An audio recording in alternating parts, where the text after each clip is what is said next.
Welcome to Nerds Amalgamated, a podcast that covers the latest events in science, pop culture, and gaming. I'm the professor, aspiring game developer, sci-fi aficionado, and completely and undeniably a geek trying to take over the world. I'll be breaking down the news from tech to gaming. I am the DJ, a humble nerd, a big weeb, and a watcher from the halls of the multiverse. Just kidding. Anyways, I'll be breaking down all things comics to movies to anime. Join us and stay hydrated as we quench you with witty banter, unintentionally hilarious hot takes, and trivia more fun than a night at the pub, courtesy of Nerds Amalgamated. Welcome back to Nerds Amalgamated. We've got another great show for you this week. We're talking about Roblox being banned in Turkey for child exploitation, the maths behind Olympic swimming, and the D23 Film announcements. So you ever played Roblox, DJ? No, I don't think I've ever played Roblox at all, but I've seen a lot of footage on YouTube Shorts, and it looks like Minecraft. I was actually surprised by how old it is. Okay, how old? Surprise me. Well, I've never played it either, but it's first launched in 2006. Yeah? Wait, 2006? That can't be right. Come on. Minecraft was how old again? Minecraft only launched in its very early alpha in 2009. No way. I'm looking at the Wikipedia at the moment, and they said that the release was 2011. Of Minecraft? Yeah. Yeah, that was the full release. Okay. The alpha was available for a couple of years before that. Yeah. Wow. A couple of years ago, they went public. They're on the stock market. And they are now valued at something ridiculous. Okay, hit me. How ridiculous are we saying here? I'll just have to double check that. According to Yahoo Finance, which is the first link that came up on a quick search, it has a market cap of nearly $24 billion. 24 billion! 24 billion! Are you kidding me? Holy shit! And that's down from a couple of years ago. Oh! I've just seen the articles lower down on the list. Yeah? It hit 42 billion. 42 billion! American in 2021. Oh! I mean, yeah, 2021, that was when COVID hit. Yeah, that makes sense. Like, yeah, damn. That was when they went public. Oh, damn. I know YouTube, it's Roblox and Minecraft are the two biggest games when it comes to gaming and stuff. Like, I think Minecraft is number one and Roblox would be a close second, or either or switch it around. But damn, that net value. Yeah, it's hard to compare because Roblox doesn't have an upfront cost as far as I'm aware. So you can compare the total lifetime sales of Minecraft. Uh-huh. And Minecraft, I think, does a much worse job of selling microtransactions than Roblox does. Yeah. Jeez Louise.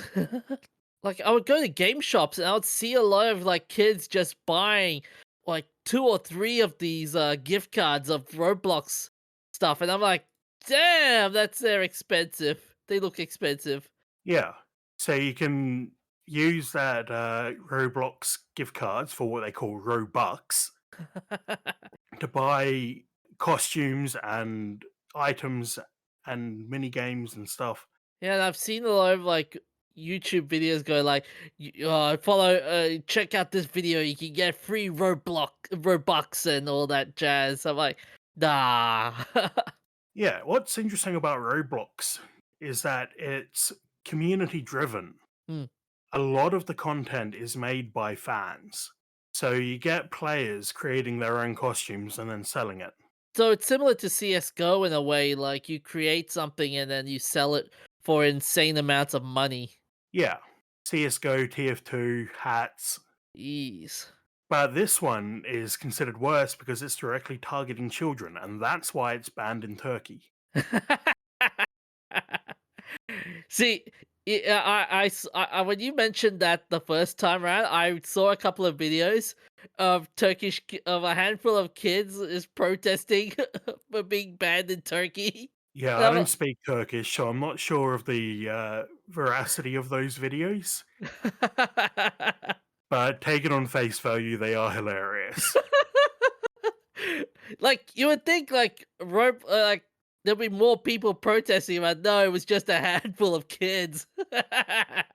So, what's the basis for the ban, though? Besides there has to be more to it than just it's promoting it's exploitation and whatnot. Well, there is some tons of issues, and it's not just Turkey. It's also banned in China, which understandable. It's very hard to publish a game in China without the backing of the Chinese government. Yeah, yeah. So that could be. Oh no, sorry. Wikipedia says that it's because of the American origin and perceived anti-communist propaganda. Hmm. So Roblox Corporation released Luobilisi, which is Chinese Roblox. But it's also banned in Guatemala, Jordan, North Korea, Oman, Turkey, and the UAE. Wow, North Korea. Gee, I I think wonder most games why. banned in North Yeah, Korea. that makes sense. I'm watching one of the kids in Turkey protesting Roblox being banned, and it's just so hilarious. And it's interesting. Well, with Roblox being banned in Turkey with the whole exploitation stuff, it's I just saw an article there saying that is Australia gonna do the same thing? Apparently, or will Okay. Australia do the same thing? Yeah, so there's a ton of issues here. There are people uploading sexual content to Roblox, Uh, even though it is officially banned. There are people who are going onto Roblox to groom children. There's the Robux store, basically encouraging children who don't understand the value of money to buy stuff and spend real world money. oh yeah, that The Anti Defamation League has reported that games on Roblox, which are user created, recreate mass shootings. what? No, are you kidding me? I am not kidding you. Ah, it almost sounds like they're painting Roblox as this like wild wild west program, and there are no controls placed on the Well, program. yeah, there's all this stuff happening that is officially against the terms of service, Yeah. but that seems to slip by. But there's also the exploitation of the developers. Wait, exploit. Wait. How? Well, because it's mostly user generated content, they need to encourage people to generate content somehow, so they pay them, right? You Okay. sell Yeah. an item on the Roblox store and you get a cut. Hmm. Most game stores where you can sell your own games and items take a cut, maxing out at about 30%. Take a wild guess for me and tell me how much you think the Roblox cut is. Ooh, a wild guess. It would be 80-20. Like 80% goes to the company, and you get 20%. That's actually worse than I was going to tell you. It's Oh no. closer to 70% goes to Roblox.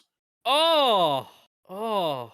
Which I mean, it kind of makes sense, kinda, but that share price sharing is not good. Yeah, so they've been accused, particularly by the YouTubers People Make Games, a investigative journalism group, Hmm. of exploiting children because children are doing the work on Roblox and are getting paid grabs, which also happens to, at least for a while, I'm not sure about the current state, be paid out of Robux, which you then have to convert back to your local currency. Hmm. And they then decided to pressure the People Make Games group to take down their video on Roblox. So there is a lot of dirty laundry coming out about this. Uh, I've just got the statement just came out on the August the 8th about in regards to this. They said here on August I won't for the sake of brevity I won't read the whole thing, but they said we learned it's been banned. We're currently working with local authorities with the goal of resolving it. We are mindful that millions of people use the platform in Turkey every day, including a vibrant community of developers whose businesses are built on Roblox. We're committed to do anything to keep our community safe. We share global policymakers' commitment to protecting children. Um, we work tirelessly to be vigilant against attempts to circumvent our safety systems. We continuously innovate to develop next generation of safety tools and features as we seek to continue leading the future of safety and civility online. Increasing safety and civility online is the industry-wide issue, which is why we work with other platforms, NGOs, consortiums, and legislators to help find solutions to address bad actors. You can Yeah, read more. corpo speak. Yeah, this feels like we're trying our best. Just bear with us. But the here's the other problem: the game is so widely known. It's very hard to catch anyone that abuses the terms of service. I mean, So you think it's so popular that Roblox can't keep on top of moderation? I think they can't. They can't catch their moderation. I mean, but if let's say if you catch someone, if you catch the same catch someone doing naughty things on in one account of Roblox, how easy will it be to make another account in a different using a VPN to do the same stuff, and it'll pass through. Well, that's why most VPNs are banned from games and websites that you sign up for, Hmm. because so many people use it to abuse bans, like circumvent bans, uh, spam, upload illegal content, that sort of stuff. You just blanket ban any VPN connection that you can identify. But Do if it's someone just logging in from their computer and making a new account every time they get banned, hmm. the Roblox team will have plenty of data to be able to track that. Just curiously though, the games like Roblox, do they ever do IP bans like Reddit does? I assume so. The IP ban has been a standard tool of moderation for years, so Hmm. it would be extremely silly if they didn't have some sort of IP ban. Here's an interesting here's an interesting bit of information. Just typed up IP ban Roblox IP ban, and there's a Reddit on their Roblox help subreddit. This is what their question was: if you're permanently banned on Roblox, how can you get back on Roblox? And the question goes: there is a IP ban there, and you can't appeal. But does the IP ban last forever, or does it eventually end where you can finally create a new Roblox account? My friend needs to know. Does anyone know? And the comments: IP bans can last a year or forever. You can appeal, I think, and then you can continue playing. Someone wrote, I thought 403 bans are 7 days. Okay. Here, I'll post the subreddit and you can have a look at the comments. This was from a year ago, mind you. So Yeah, it could have changed. yeah. Also, like even though it's been banned in Turkey. I mean, you could not like it would be getting a VPN, asking kids to get a VPN and stuff would be very very misleading. Would that be the right word? I'm not sure what you're going for here. I'm just saying, like, imagine telling kids like, "Hey, you can still play Roblox, guys. Just get a VPN." I think then you're going to run into issues of actually getting children to understand what a VPN is and how to use one. Yeah, yeah, yeah. Although the kids are probably smart enough to install a VPN, even if they don't know how to use it properly. Hmm. And they're probably equally capable of installing a virus instead. Oh, it's interesting what we're seeing with Roblox being banned in Turkey and TikTok being banned in America. Do you reckon these few games that we're seeing, right? These few content creations places. You reckon it's the start of a big wave, or you reckon it's just a like minor? These are minor events, and they'll be circumvented somehow. No, I think this is a start of the internet splintering into various smaller tribes Hmm. based on where you live, because the internet has basically been the Wild West for the last 30 years. The problem is that I see with splitting up the internet is that you're breaking up the community and the ability for people to get perspectives outside their own community. So philosophically, I think it's a really bad idea because you can then go and hop on the internet, and instead of meeting someone from around the world, you're only going to meet people who you would normally meet in your day-to-day life anyway. So I think the internet's a great tool for helping people learn and experience things they wouldn't normally. Hmm. The other question I would also say is, do you reckon this is also an example of government overreach? No, Or I you don't reckon? think so. Because I also think that something like Roblox can be highly damaging to children. Hmm. And I don't normally go for the think of the children defense, because it's a thought terminating cliche. But in this case, I think that Roblox is exploitive of anyone who tries to use it, not just children. Yeah. It's just that children are more vulnerable to being exploited by it. And I don't think it's government overreach to regulate a company that's exploiting your citizens. I'm just also reading this conversation article. They said this is not the only this is not the only program Turkey has banned. They also banned Instagram for 9 days for allegedly blocking condolence posters for a certain unaliving of a leader. Come on, man, you can say it. Just say it. This isn't Assassin. TikTok. All right, it was blocking condolence posters for assassination of a Hamas leader. How about that? Okay. That I would call government overreach. Hmm. Because as a platform, Instagram is still allowed to decide what content they want to allow. And that's very clearly politically driven activism there, that they want to block Instagram because Instagram is blocking content that the government approves of. So here's a question: If with Turkey doing the whole thing, I think I might have asked it previously. Do you reckon Australia will follow suit, or you reckon they'll go, nah, it'll be fine. You already asked me this. Fair enough. Yes, I don't know if it'll be Roblox or something else, but I do think Australia will try to lock down the internet in some way. Hmm.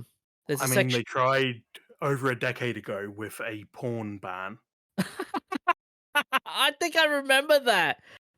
and also Australian DNS servers for a while after, I think it was the Christchurch shooting. They blocked 4chan on the advice of the Australian government, which I don't think was like, you must block it. It's more, we recommend that you block 4chan. And they all just went and complied anyway. But it's 4chan, so are we losing anything really? No, not really. No. The other question is going to be: will this ban affect Roblox's bottom line at the end of the day?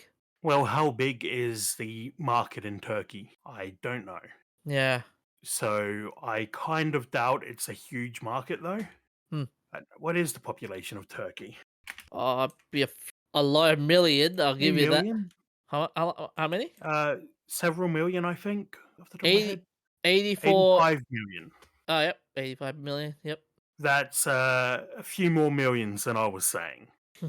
But so it's probably a bigger market than Australia. But is it a market that actually cares about Roblox? I mean, from the kids protesting there, I don't think so. Yeah, on one hand, they're kids, and what do you expect? On the other hand, the protest was like pre kids, so 3 kids and 1 teenager. I think. someone has to supervise the kids. Yep, that's true. Daddy, Daddy, I want to go to the Roblox protest. I feel sorry for the cops. Imagine they were there and there's like, okay, what are we doing here? Is it time for?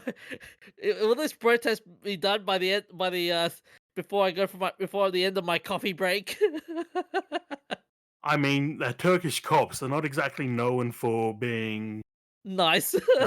nice, so Imagine they just go to the kids like they spray the hoses onto them. Like, all right, kids, get out of here. stop Go back home. resisting. Stop resisting. We probably shouldn't be laughing at police brutality, I know, I know. but the idea of a 6-year-old getting mobbed by police and tased is sort of a funny image. So I think we can let it slide. Anyways, let's move to the next topic before we get even Yes. darker about this. Yes, let's move on before we get even more cancelled. Yep. So that's why Roblox is banned in Turkey. Mhm. Our next topic is about the maths behind Olympic swimming. And note I said maths because you can't have just one mathematic, you silly Americans.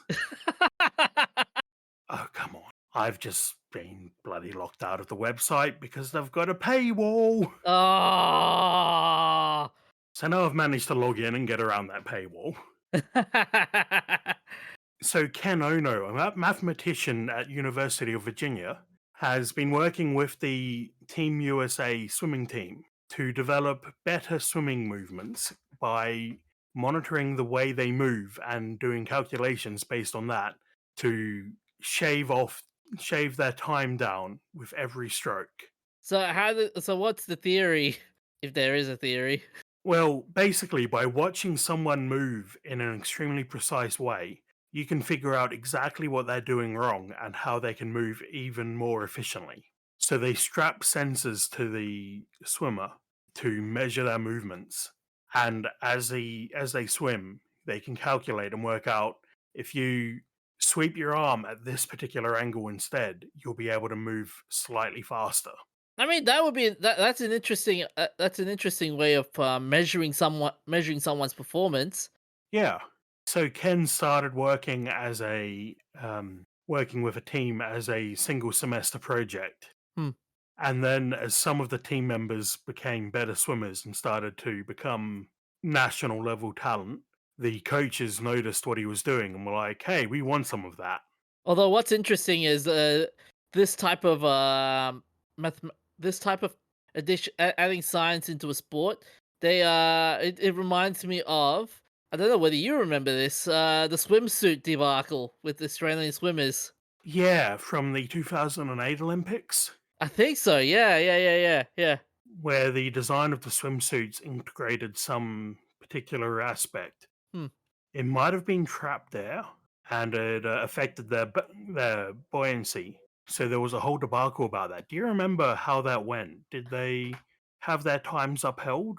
Because I I didn't watch much, but I did notice the swimmers this year don't seem to be wearing the same costumes. No, I don't think they did. But all I remember was a couple of other countries were like complaining about how, oh, they're cheating and stuff or something along those lines. And they decided, and then I think before London Olympics they thought, I think it was the London Olympics, they said, yeah, we're not gonna do the speedy swimsuits anymore. I'm trying to find this. It was it was the speedy swimsuit. Hang on a second.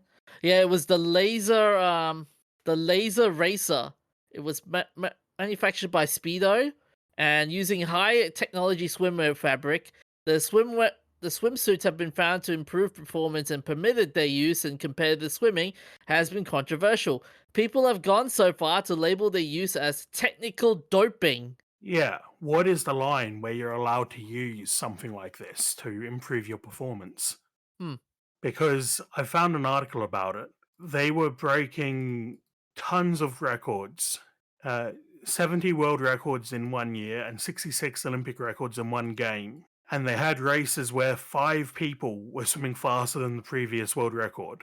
Yeah, yeah, yeah. They banned the full body suits in 2008. Yeah, so Okay. FINA, the world governing body of swimming, issued the regulation earlier this year after unprecedented number of swimmers broke world records after high performance swimsuits were introduced in 2008. This regulation went into effect in 2010. Since their introduction, which cut down fatigue and gave swimmers more buoyancy and speed, this led to 200 world records. Last year, 43 of them were set in Rome. Phelps wore the swimsuit LZR, and which he won 8 gold medals and broke 7 swim world records in Beijing. And Michael Phelps is already a freak of nature. Like he's already got super long arms and better oxygen saturation and stuff than the average person. But I don't think this should be banned in the same way because this is about training the person to swim more efficiently Hmm. rather than giving them a technological boost.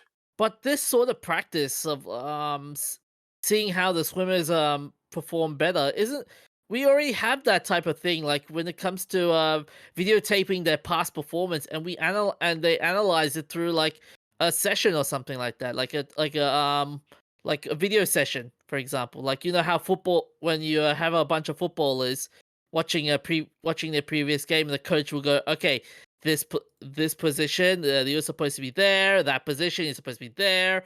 See where you got where you did wrong. That kind of thing. Well, what's the Yeah, difference between? so I think it's quite similar to that. Hmm. So did they try it for this year's Olympics or? Yeah, this training was part of the Olympics for Team USA this year. Yeah, yeah. I've heard a lot of the result was not as promising as been thought though. With What makes you think that? Michael Phelps came out saying how, oh yeah, Team USA swimming was pretty bad, apparently. Okay. Hang on a second. Yeah, here we go. This was Michael Phelps. He hits out on Team USA's dismal men's swimming performance at the Olympics after winning just one individual gold medal. Also, when it comes to swimming, they I wonder if they also look into the variables. There'll be too many variables to actually record a swimmer's performance. I mean, like if the swimming pool in America, for example, will be different from a swimming pool in Paris, for example. No, swimming pools should be the same because there's a standard to be built to. Unless you're, what was his name? Eddie the Eel? Eddie the Eagle. Who would, no, wait, I'm thinking, oh, what was his name? Not Eddie. Even the swimmer that is that the you talking about swimmer? Yeah, the famous swimmer from, I think it was the 2000 games, who had only ever trained in a hotel pool and had never seen an Olympic swimming pool before, was a wild card entrant and came in way behind everyone else, but had the entire stadium cheering for him. Oh, Eric the Eel. Yeah, Eric, that was it. He took up swimming 8 months before the Olympics and practiced in a lake and later a 12-meter long swimming pool in a hotel that he was given access to only 5 and 6 a.m. And he was from Equatorial Guinea. Did you watch the Olympics this year, though, Professor? No, I didn't really watch anything. Nothing interested you? No. I I don't know. This year's Olympics was just absolutely hilarious to watch for all the wrong reasons. Was it as bad as 2016, though, when they had people in like canoeing teams getting stuck on couches that were in the river? What? I didn't hear that one before. Yeah, during, I think it was during training, not during an event, but one of the teams hit a submerged couch that someone had thrown in the river. No, that's just wrong. That's hilarious. Hitting a couch. I think the most interesting question from this interview is Yeah. whether swimming will actually be done differently in 10 years or so. How so? Well, As in like technique or just yeah, whether your technique will significantly change. He doesn't think so. But the uh, style of swimming that we call freestyle is actually fairly new. hmm. It was, if I'm remembering correctly, it was only invented um, sometime in the last 100 years, I think. Which, to be fair, that's most of the Olympic Games that have been held in the past 1,000 years because they took such a long hiatus Oh yeah. between the original Greek games and the modern games. But what we see them do for freestyle was is also known as the Australian crawl because it was developed by the Australian swimming team Wait, and crawl or krell? crawl. Okay. So the freestyle competition only has a couple of rules about how you're allowed to swim. So most of them have a specific stroke you're allowed to do, but freestyle doesn't. Okay. And the Australian swimming team developed this technique that is so much more efficient than any other style that you can use that's known about. And yeah, so anyway, my point is that according to a book I read 15 years ago or something, the Australian swimming team developed the Australian crawl and also developed the technique of shaving your body hair to swim faster. No, no, I thought that was a myth. Well, it's a Dr. Carl book about Australian inventions. Oh, that's now we can add so we can add the Australian crawl, breakdancing, and and shaving body hair Yeah, onto but what. the Australian crawl swimmers actually won races. Yep, yeah, That's that's all you true. can say for the breakdancers. I'm Uh, loving the memes though. oh, I am seeing so many of the well, I wouldn't say the stories that are coming out on how the hell did this happen. Like one story I heard was apparently she started her own breakdancing program, and the barrier of entry was so mediocre and expensive that no one could compete in terms of entry. Like you have to pay an exorbitant amount of money, and that was it, just to get in. And I was talking to someone about this. I thought, you know what? Like when I thought of breakdancing as an Olympic sport, I thought it'd be like those movies like Step Up or Stomp the Yard or any of those dance movies you see it in the theater. I thought, yeah, this would be like This would be where breakdancing would be cool in the Olympics. When I saw the Olympics, I was like, this is not what I anticipated, guys. You guys fell off. But I do think it's funny that the this is the only Olympics to have a breakdancing competition because it was just a one-off. So you could say yeah. that the Australian team did so badly they scared them off ever doing it again. Oh, what was even more incredible about this breakdancing thing was the fact that so many people decided to come to her defense from the Australian Olympics committee to one of the judges was going, yeah, you should not hate on her for this. I'm like, Well, I don't think we know enough about what actually happened. well, I remember the only thing I remember was one of the breaking judges was saying, I quote, hang on a second. It was basically breakdancing is all about breaking originality and breaking new barriers or something along those lines. And I'm like, what is so original about this? Yeah, I'm just enjoying the memes. Yep. And Which, here's oh, sorry. let's be honest though, Yeah. no one would have heard about her if it wasn't for the memes. So if she wanted to go down in history, this is the way to do it. Yeah, here we go. One of the judges said this: breaking is all about originality and bringing something new to the table, and this is what Ray Gunn was doing. In the this is what one of the this is what the top judge of the Olympic breaking competition was saying. And you couldn't have given her any points for that? Mind you, this is she has a PhD as well. Yeah, PhD in breakdancing, Yeah, or at least in studying it. it's no actually. You don't have to be good at it to study it. Wait, hang on a second. What? She was a PhD in the cultural politics of the sport. That was her PhD, apparently. But man, I reckon I reckon after this performance, you're gonna see so many stories not even after this week. Even in the coming months, there's gonna be government inquiries. There's gonna be a lot of scrutiny over this. I doubt it. Is that it? Yeah. I think it's just gonna get quietly swept under the carpet. I beg to differ. I bet you there's gonna be in-net videos about this, and even 60 Minutes will make a video about this. There'll be a 60 minutes video about this. I bet you.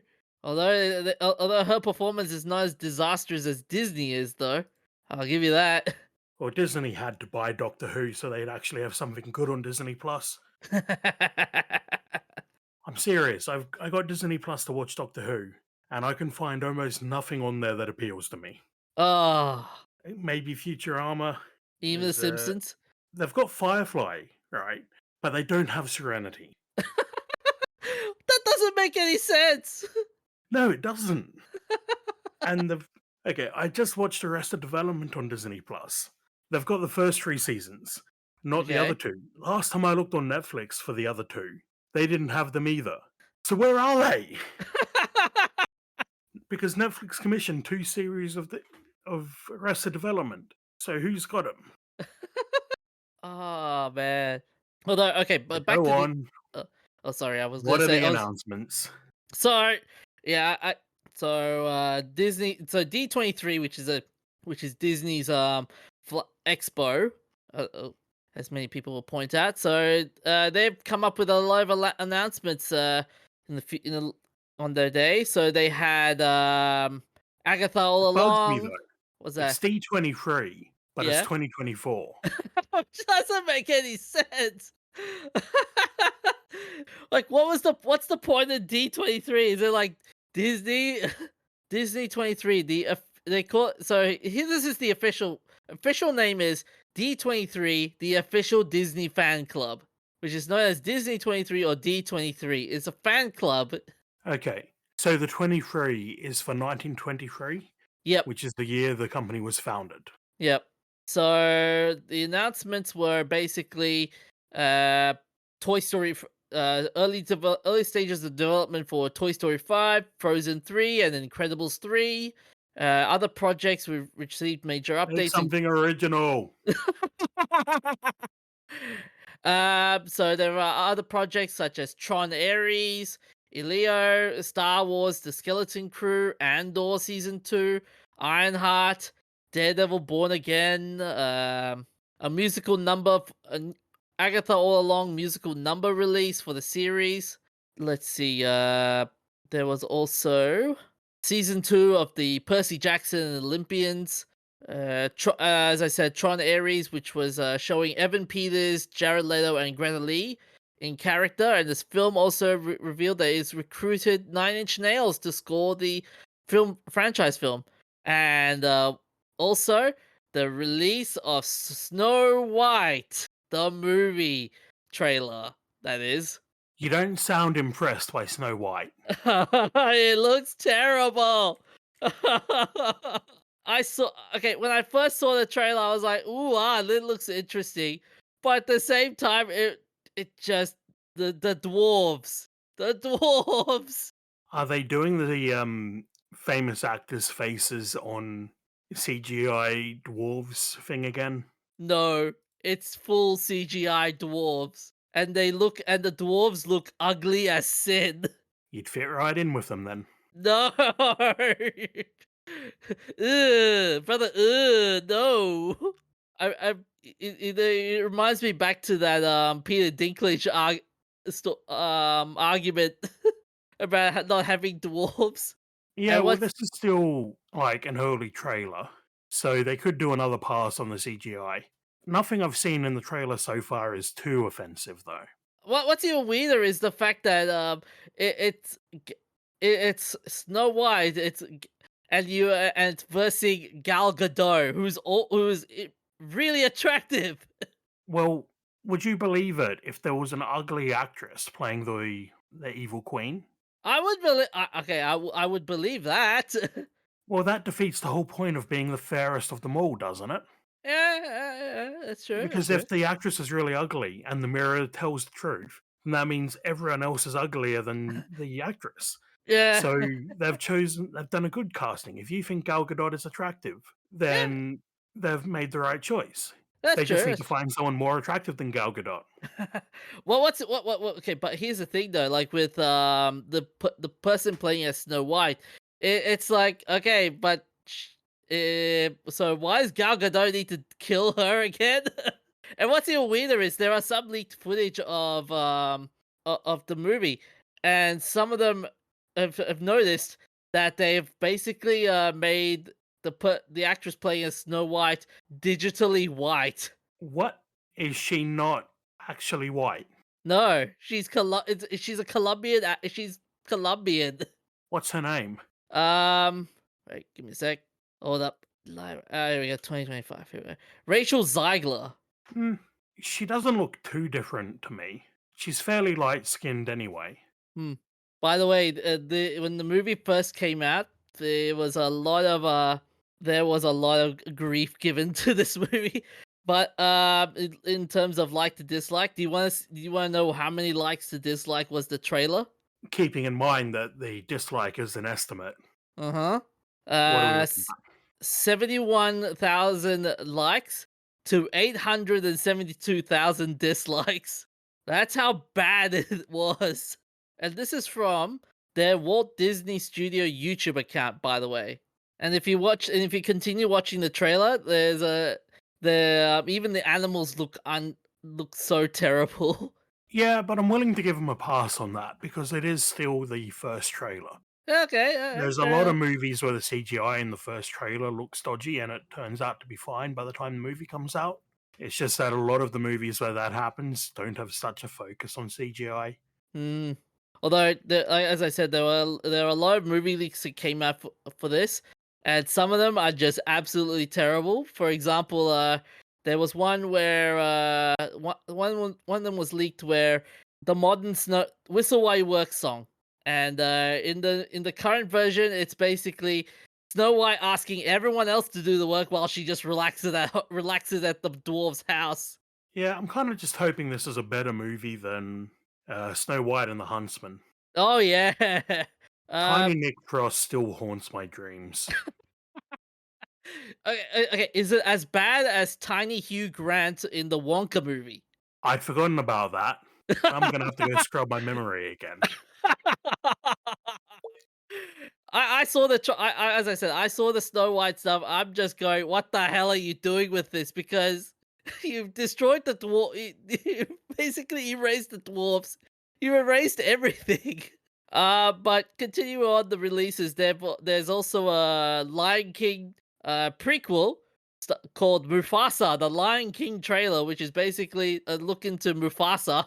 A live action Lilo and Stitch movie, and what else is there? A lot. I think that's about it so far. But with Yeah, Star I just Wars, wish Disney would do something that wasn't the same thing over and over again. gotta rake in that money. There's also the Star Wars Skeleton Crew, which has Jude Law in it, and there's also Andor season 2, as I said. There's footage of the Mandalorian Grogu. In terms of animation, there's a Zootopia 2 announcement and Frozen 3. Okay, Yeah, they've got my attention. Zootopia 2. Yeah, the first Zootopia was great. Yeah, I yeah, can't wait yeah. to see how they ruin it. So Kehu Kwan, the guy in everything everywhere all at once is going to be joining the cast. He'll voice Gary as Snake. Zoe Saldana will be joining a voice cast of the upcoming Elio movie. What else is there? I think that's about it for now. And there's Moana. Oh, Moana 2 as well. And also for title reveals that came out for D23, there was a new Avatar movie called Avatar: Fire and Ash. Gee, that sounds original. And a Freaky Friday sequel starring Lindsay Lohan and Jamie Lee Curtis called Freakier Friday. I think that's all we need to say about that. Yep, nothing happened. Oh yeah, you are right though. Like most of these oh, and also I also forgot to mention there was also an announcement of Toy Story 5 as well. You did mention that Oh, okay, cool. right at the beginning. Oh, good. I'm not going to have to call the neurology department on you, am I? Please do. After watching the leaks, please do. So, moving on to our shoutouts. On the 14th of August, 1901, Gustav Whitehead, in his number 21 flyer, took what he claimed to be the first powered flight, predating the Wright brothers. The number 21 was a wire-braced monoplane with bat-like wings and a triangular horizontal tail, no vertical fin, and lateral control, like the Wright Flyer, was accomplished by shifting the pilot's body sideways. Apparently, professional historians and scholars reject the claims that Gustav was the first heavier-than-air flight. I've always been interested in the early aircraft. Hmm. It seems like there were a lot of people trying to do it at the same time, and it's a bit unclear who actually achieved it first. On the same day in 1920, the 1920 Summer Olympics, having started 4 months earlier, officially opened in Antwerp, with the newly adopted Olympic flag and the Olympic oath being raised and taken at the opening ceremony for the first time in Olympic history. You know what's interesting about you know what's interesting when you look at the history of the Olympics then and you look at the Olympics now, it feels like we've gone down in mediocrity. It like the Olympics used to be about athletic excellence, and now it's just a mediocre, mediocre, mediocre Olympic Games. I think you're just looking at the wrong things. Possibly, possibly. And Belgium continued or possibly even started the tradition of losing money hosting the Olympics, recording a loss of more than 600 million francs. Oh, yeah, that's the And interesting. Oh, sorry, sorry. go on. I was gonna say that's the funny thing about the Olympic Games. Like as soon as the Olympic Games ends, the money just drops. Like all the equipment and stuff just gets what's that word gets shelved essentially. Yeah, They all they do is get collecting dust. a lot of it gets auctioned off. I remember watching the auctions after the Commonwealth Games a few years back Yeah. and seeing stuff come up and being like, well, I wish I could put a bid in for that, but I only need one of them and I can't afford to store 50 of them.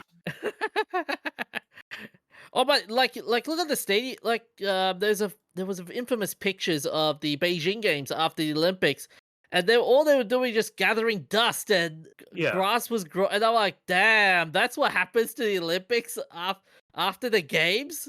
These places look trash. I think Sydney's done a pretty good job of keeping it used. Yeah, yeah, But it is a difficult thing because it's a much bigger stadium than most places need. Most places only need one or two stadiums.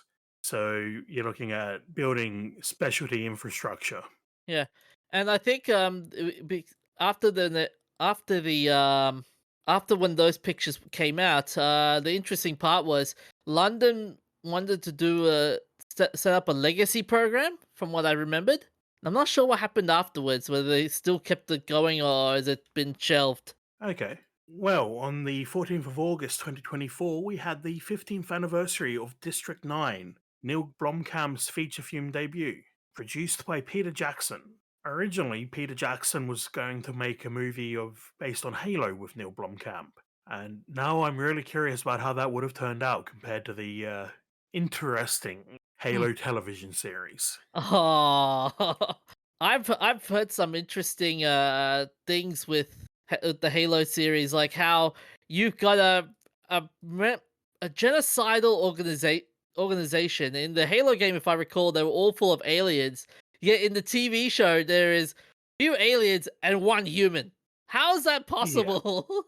Like, were there any other problems? Or did you watch the series, by the way, or? Oh, I haven't watched it, I've just heard the legacy. Ah, okay. Fair enough. I know a lot of people were upset about Master Chief taking his armor off. Yeah, He yeah. does a nude scene, and people were upset about seeing Master Chief's butt. But District 9 was based on Blomkamp's short film Alive in Joburg. Filming took place in Johannesburg during winter, where Neil Blomkamp says it looks like Chernobyl in a nuclear apocalyptic wasteland, and they created the aliens' language by rubbing a pumpkin. That sounds like a euphemism, and I don't want to know what for. There is a alternative ending that is so embarrassing that Blomkamp and Shalto Copley, sorry, have said that no one will ever see it. Oh, come on. That's what they said about the Snyder Cut. Look what happened. And on the same day, we had the 45th anniversary of Apocalypse Now, the 1979 American war film directed by Francis Ford Coppola, loosely inspired by Heart of Darkness by Joseph Conrad, with the setting changed from the Congo to the Vietnam War. Shooting was scheduled for 6 weeks but took 16 months. And because they had no film laboratories in the Philippines, the entire film was filmed blind, and Francis Ford Coppola never saw a single shot until returning to California.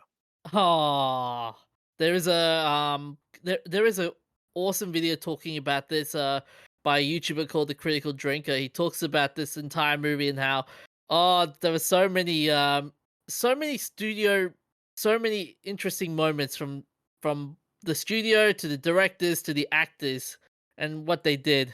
Yeah, I've heard that there were lots of problems with alcoholism, injuries, sickness. And drugs. A lot of drugs.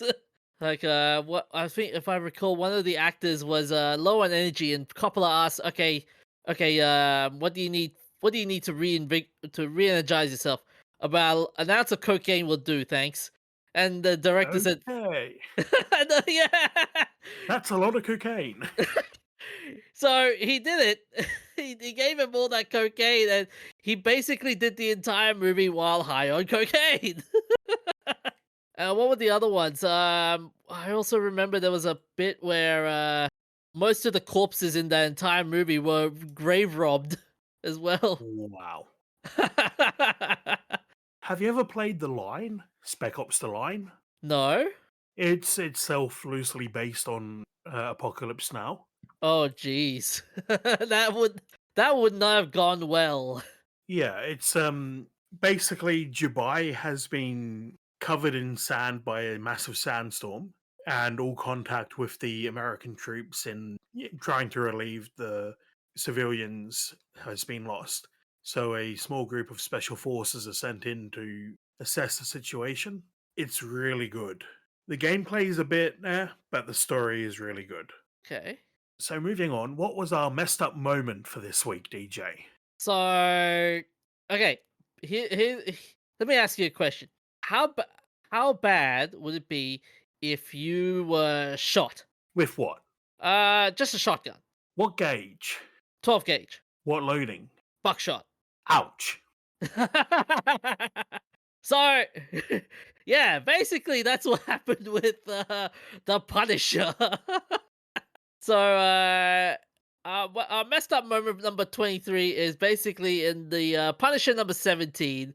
Frank Castle fought Wolverine, and Frank's way of putting Wolverine down to the count was basically Frank just shooting Wolverine's nuts off, essentially, and also shooting his face, and to top it all off, using a steamroller. Okay. That's one way to deal with an immortal person.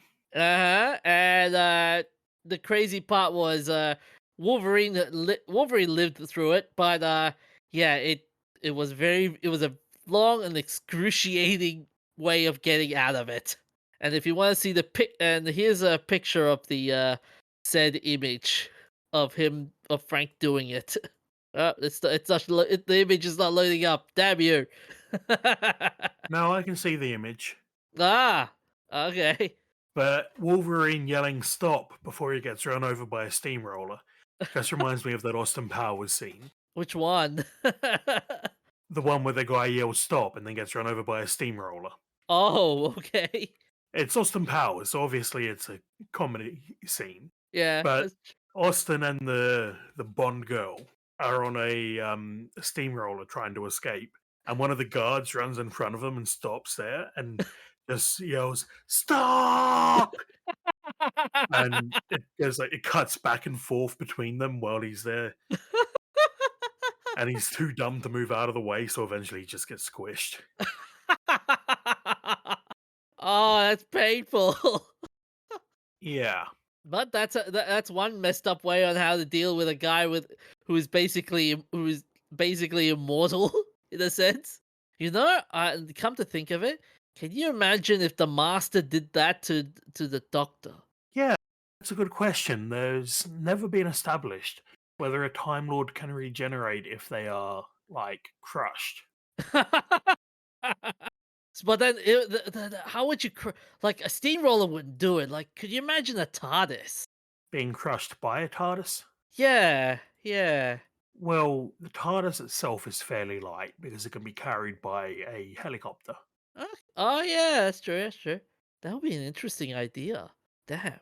But Torchwood has done something similar, where Captain Jack was exploded and then dumped into a vat of concrete because Captain Jack can effectively infinitely regenerate his body from the tiniest little scrap. How did okay? I've been meaning to ask. How did he get through? How how did he get the immortality clause?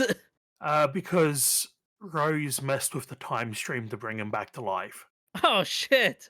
Basically, he died. Rose looked directly into the time vortex and sort of absorbed the powers of the time vortex, brought Jack back to life, destroyed the Daleks, and rescued the Doctor. But she did it wrong, and Jack became immortal Oh because shit! he's a fixed point in time, whatever that means. But then in Torchwood, they elaborate by showing him get incredibly gory ways, including stuff like spending several hundred years buried alive, Oh shit! where he's forced to suffocate to death, come back to life, and then immediately suffocate again. Oh, so I just typed Captain Harkness dead. Someone wrote on Kiora. Could Jack Harkness, who can't die because of the Doctor, be disintegrated by some kind of Star Trek like phaser, or would the disintegrated beam just bounce off him? No, he couldn't be disintegrated because in the episode Utopia, I think it's called, the episode that reveals the Doctor isn't the last Time Lord and the Master survived. Oh yeah. Which I know doesn't really narrow it down much because that's a recurring plot line. The Master somehow survived. There's some sort of radiation that disintegrates people, Hmm. and Captain Jack goes into a room full of that radiation where you've just seen someone die and be disintegrated. But because he's immortal, he's able to go in and do the work that needs to be done to save everyone else. So I I think don't I think he can be disintegrated. that's true. Yeah, that's true. That's true. Yeah, yeah, yeah. Someone wrote the first comment was it wouldn't bounce off, no, and he would just take the full impact, but would regenerate very, very painfully and slowly. And the reference was Children of Earth Torchwood. Yeah, Children of Earth is where he gets blown up and dumped into a vat of concrete. Oh shit. And when they rescue him, they blow up the concrete and grab the scraps of him that are left, and he basically grows back a whole new body. Ah, okay. Anyway, our wacky movie is Krull, which premiered in Hungary on the 14th of August 1986. Directed by Peter Yates and starring Ken Marshall, Lizette Anthony, and Freddie Jones, a prince and a fellowship of companions set out to rescue his bride from a fortress of alien invaders who have arrived on their home planet. In 1984, Krull was awarded 3 nominations: Best Costumes, Best Music, and Best Fantasy Film. It didn't win any trophies, but it did get the Worst Picture from the 1983 Stinkers Awards. Oh. There are persistent rumours that the movie was a tie-in with Dungeons and Dragons, to which Gary Gygax stated that the producers of Krull never approached TSR for a license to use D&D IP. Yates hated working on the movie so much that in the middle of shooting, he took a vacation to the Caribbean. Imagine hating your own work that badly that you had to take a vacation. Yeah. I mean, at least it wasn't as bad as Coppola. I mean, when Coppola was doing the editing for the work, it was so bad for Coppola. I think he tried to take his own life a couple of times. He Yeah, he tried to. threatened suicide. Yeah. Oh, that's terrible, man. Yeah. And the special effects for the Beast was the first self-contained animatronic suit, providing facial movement, lung, heart, and body fluid movement without a single external cable. The film also had early appearances of Liam Neeson and Robbie Coltrane. Oh, that was fun. Also, interesting fact: the one of the actors in the movie, he was also featured in New Tricks as well. Alan Armstrong, I think that was his name. Yeah. Despite the mediocrity of the movie, several games were developed as promotional tie-ins, including two Parker Brothers games, a card game and a board game. There was a home video game for the Atari 5200 Super System, which was changed partway through development to the Atari 2600 because of low sales, and an arcade game. They also developed a pinball machine, but production was cancelled. It had everything. Yeah, I'm amazed at how much investment they put in for such a flop. Hmm. Okay, here's a question for you though. Could you see a remake of this movie? Well, Or they're maybe remaking everything these days, so they'll get to it eventually. Okay, if they do, I bet you money they'll make they'll do like they'll do it in the most mediocre way possible. And Anyway, that's all we have for this week. yep, yep. Where can they find us, DJ? They can find us on Facebook, Instagram, Twitter, YouTube, and every other audio platform they can think of. So, look after yourself, stay hydrated, and we will see you next time. Stay happy, stay nerdy. See you later.